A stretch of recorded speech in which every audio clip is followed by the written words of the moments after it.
Alright, ladies and gents, time for a quick lesson on shape properties. This is fairly quick, fairly straightforward. It does have some vocabulary up here that you're supposed to fill out. You can just look these up. I'm not going to spend time talking a lot about them, except for these two here, line of symmetry and rotational symmetry. So a line of symmetry is a line you can draw that divides the figure into two congruent parts, and they're reflections of each other, or mirror images of each other. And then there's rotational symmetry. Rotational symmetry means you can turn the shape and then it looks the same. And I'm like deleting stuff as I go through here. Yeah, so as you go through, you're supposed to draw an example of each of these. Most people know what a circle looks like. Mine doesn't. It's really hard to draw a great circle, but circle, equilateral triangle means all the sides are the same length. Isosceles triangle means two sides are the same length. Scalene triangle means none of the sides are the same length. An irregular quadrilateral just means none of the sides are parallel or congruent to each other. On a trapezoid, it has exactly one pair of parallel sides, which we tend to think of like top and bottom. A parallelogram is made up of two sets of parallel sides. A rhombus is a quadrilateral that has four congruent sides. Sometimes people call them diamonds, but that by the way, I'm putting little marks in it because those are marking what sides are congruent. Yeah, so people call them diamonds, but in math they're called a rhombus. A rectangle is a quadrilateral with all right angles. And the opposite sides on this are going to be congruent.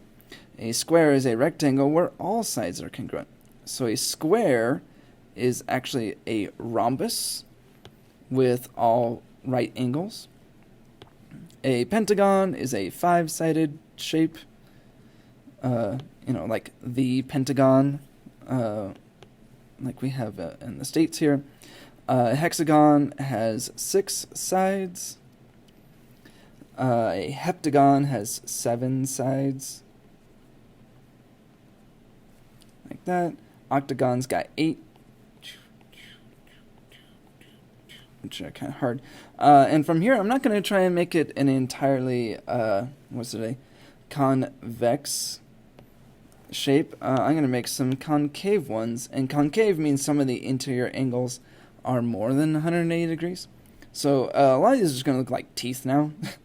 So I got 1, 2, 3, 4, 5, 6, 7, 8, 9 sides. Ta-da! I made a shape. That's a nonagon, which is 9-sided. A decagon is 10-sided. 11-sided. Dodecagon's 12-sided. So if you want, you could like turn it into a star. Because a star here. 1, 2, 3, 4, 5, 6, 7, 8, 9, 10. Ah, that's way better than the last one. Anyway, the shape just has to have 10 sides for it to be a decagon. I could have drawn like a lot like my nonagon. 1, 2, 3, 4, 5, 6, 7, 8, 9, 10. Ta-da! It's a decagon now. So they don't have to be concave or convex. They just have to have the right number of sides. And I'll let you draw these other ones. But the main parts I want to get to at the bottom is kind of these properties of these shapes. So the corners of a shape is called a vertex. So these are vertices, but each one individually is a vertex.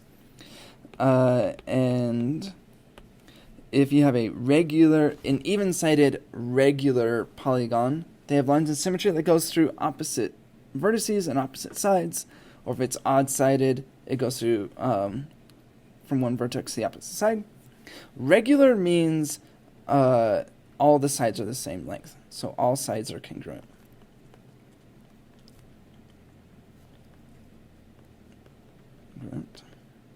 That's an important term.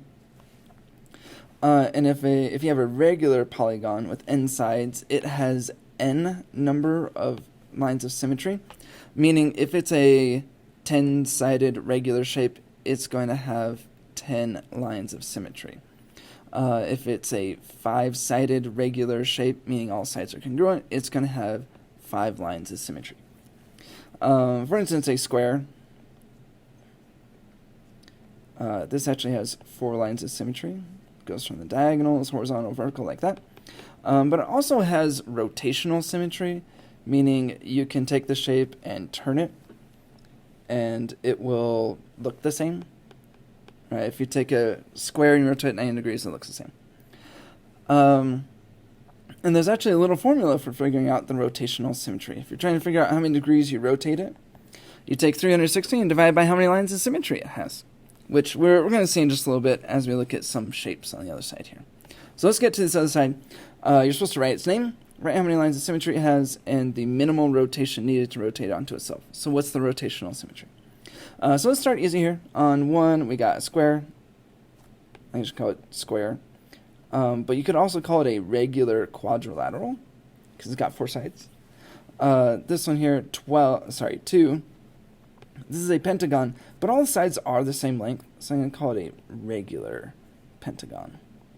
So remember, regular means all the sides are the same length. Not that it's like the normal one, but instead that all the sides are the same length. And you're going to keep going here, like 3 says 1, 2, 3, 4, 5, 6, 7, 8, 9, 10. So it has 10 sides. It looks like they're all the same length. So this is going to be a regular decagon. Okay. So you just go through and you do things like that. 13 here, kind of a weird shape. And if you want to figure out its name, you count how many sides. So it's got 1, 2, 3, 4, 5, 6, 7, 8, 9, 10, 11, 12, 13, 14, 15, 16, 17, 18, 19, 20, 21, 22, 23, 24. It has 24 sides. So this guy here, we call a 24-agon.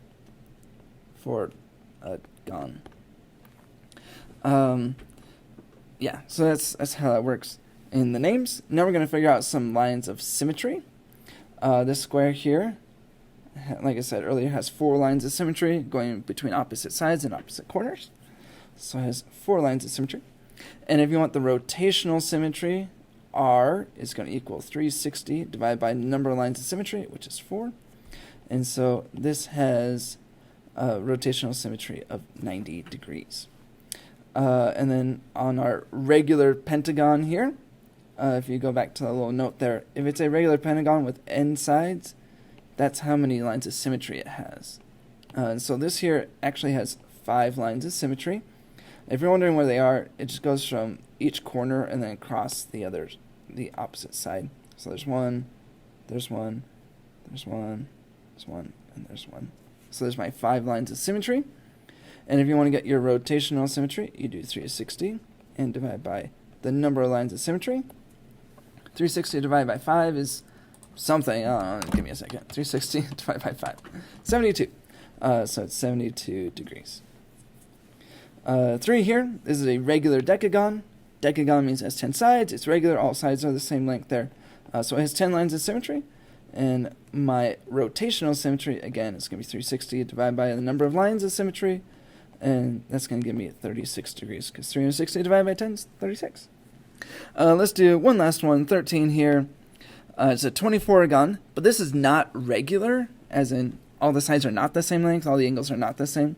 And so I'm going to go through and just kind of figure out my lines of symmetry. I got one there, got one there. I also have one that goes diagonally like this. And yeah, that's looking about it. So that's 4 lines of symmetry. And if I want my rotational one, I gotta do 360 divided by 4 again, which I already did that earlier.